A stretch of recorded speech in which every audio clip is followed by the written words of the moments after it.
Hello mga boss, Teng PH nga pala. Siyempre, panibagong video na naman ito. At eto, panoorin natin yung romantic video ni Kong at ni Madam B. Kasi kinasal na sila. Panoorin natin kung paano sila nagsimula. Yon, napaka talagang kikiligin ka sa storya nilang dalawa. No? Talagang ang dami nilang pinagdaanan, ang dami nilang mga bagay-bagay na hinandle para sa relationship nila. Nagsimula sila sa ibaba hanggang pataas, talagang timpayaman nga, di ba? Kaya talagang meron kang kapupulutan sa romantic story nila. Kaya eto, panoorin na natin to at sabay-sabay tayong kiligin at matuto sa romantic story ng dalawang to. Naalala mo dati, alam mo yan, yung magka-valid ID. Ay, oo. Ilang years ago. Kasalan mo na ako. Wala kang valid ID, papasa.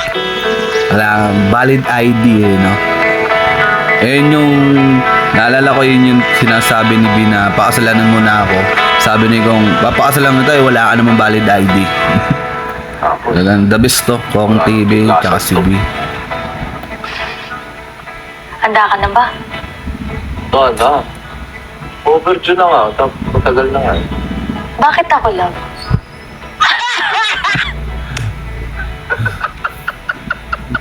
Hindi ko naman iwasan tumawa nito hanggang mamaya. Isa pa! Ang ganda-ganda ng bakit ako. Bakit lang? Bakit ako? Eh, ikaw yung una nag-chat eh. Joke lang. Marami sagot dyan, Bakit nga ako? Siyempre, maganda ka. Siguro, kung gusto mong lumabas yung tunay na sagot, kung bakit ikaw. Bakit? Ang magandang tanong, bakit tayo? Kulang ang oras. Yan Ito yung nagsisimula pa lang sila dito mag-vlog. Medyo kilala na si Kong dito kasi nung nagkakilala sila ni B.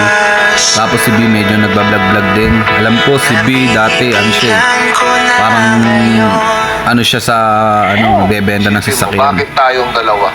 Tapos isipin mo lang. Ganun ang trabaho dati ni B. O model siya ng mga sasakyan dati. Perfect combination. Hindi ako sigurado dun. Andun talaga, promise. So siya na kung medyo maingay dito sa ko. Ako pa rin ang makilala mo. At sana Tanongin kita, sige, bakit ako? Pinaka gusto ko kasi, yung paano ka mag-isip. Yung wisdom mo. Doon talaga ako na-inlove. Kasi bago tayo nagkita, call lang tayo, magka-chat lang tayo. Yun talagang pinaka nagustuhan ko na balang araw, maituturo mo sa anak natin.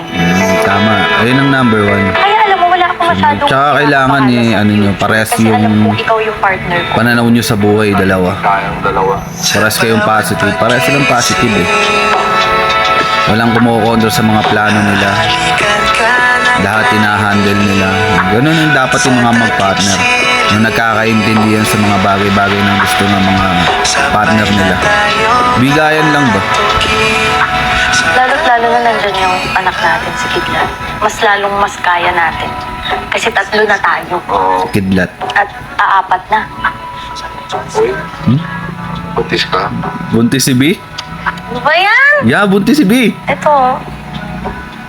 Yung tapos. Buntis si B? Wala pa, gagawin pa lang. Ito, masyado pa na naman excited. Gagawin pa lang pala. Gagawin pa lang. Ang ipagpapasalamat ko talaga sa iyo yung tiwalang binigay mo sa akin. Kasi nung time na yun, sobrang hirap ng mga bagay na yun. Pero nung dumating ka, naging mahirap na lang siya. Bukod sa sarili ko, nung time na yun, kailangan ko pa ng isang maniniwala sa akin para siguro gumana lahat ng to. Kaya, thank you.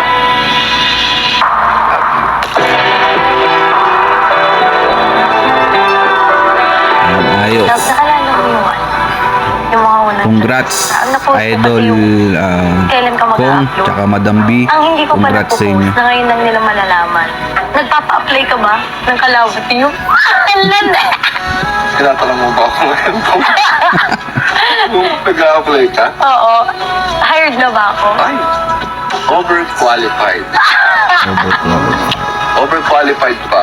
Tanggap na tanggap. kabilang buhay. Ako pa rin ang makilala mo. At sana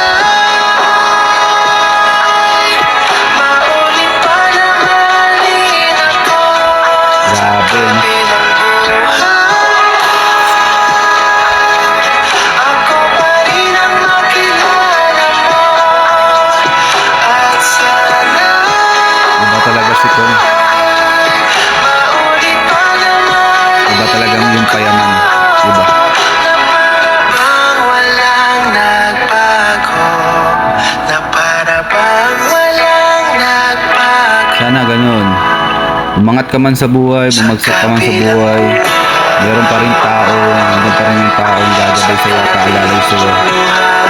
Yan yung asawa mo, pamilya mo, di ba? Sila yung nandyan para sa'yo. Magkamali ka man, struggle ka man sa buhay, Wala nang masisi sa akin. nandyan pa rin yan. Hindi ka nila iiwanan.